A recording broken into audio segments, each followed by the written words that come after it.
আসসালামু আলাইকুম, সবাইকে স্বাগত জানাচ্ছি ডিটিভি নিউজে। আপনাদের সাথে আছে আমি সালমা সুলতানা। কুমিল্লায় গ্রাম্য সালিশে দুই পক্ষের সংঘর্ষে নিহত একজন। কুমিল্লার দেবিদ্বার উপজেলায় গ্রাম্য সালিশে দুই পক্ষের সংঘর্ষে একজন নিহত হয়েছেন। আহত হয়েছেন অন্তত 20 জন।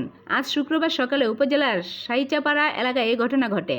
নিহত ব্যক্তির নাম সিদ্দিকুর রহমান, তিনি সাইচাপাড়া এলাকার বাসিন্দা। আহত ব্যক্তিদের মধ্যে 2 জনের অবস্থা আশঙ্কাজনক। আহত অন্যান্যরা স্থানীয়ভাবে চিকিৎসা নিয়েছেন। প্রত্যক্ষদর্শী ও স্থানীয় সূত্রে জানা যায়, 5ই আগস্ট শেখ হাসিনা সরকারের পতনের পর স্থানীয় ইউনিয়ন পরিষদের ইউপি সদস্য আমিনুল ইসলামের অফিস ভাঙচুর করেন সাবেক ইউপি সদস্য এরশাদের লোকজন। এই ঘটনায় দুই পক্ষের মধ্যে উত্তেজনা ছড়ায়। বিষয়টি সালিশের মাধ্যমে মীমাংসা করার সিদ্ধান্ত হয়। আজ সকাল 9:30টার দিকে সালিশ বসে। সালিশে কথা কাটাকাটির এক পর্যায়ে দুই পক্ষের মধ্যে সংঘর্ষ লাগে।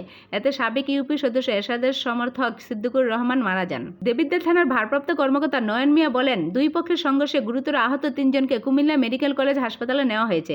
সেখানে সিদ্দিকুর রহমান নামের একজন মারা যান। সেনাবাহিনী ও থানা পুলিশের সদস্যরা ঘটনাস্থলে আছেন। বর্তমানে পরিস্থিতি স্বাভাবিক আছে। এই ঘটনায় দোষীদের বিরুদ্ধে আইনানুগ ব্যবস্থা নেওয়া হবে। এতক্ষণ আমাদের ডিটিভি নিউজের সাথে থাকার জন্য সবাইকে ধন্যবাদ।